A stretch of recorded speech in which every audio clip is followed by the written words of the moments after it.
Today we are going to be frying egg, and these are my ingredients.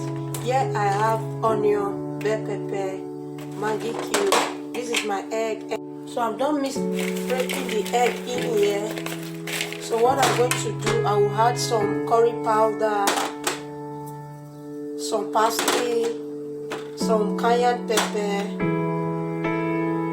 some chili pepper, some cinnamon, some turmeric, some ginger, and some salt. So I will whisk and mix together.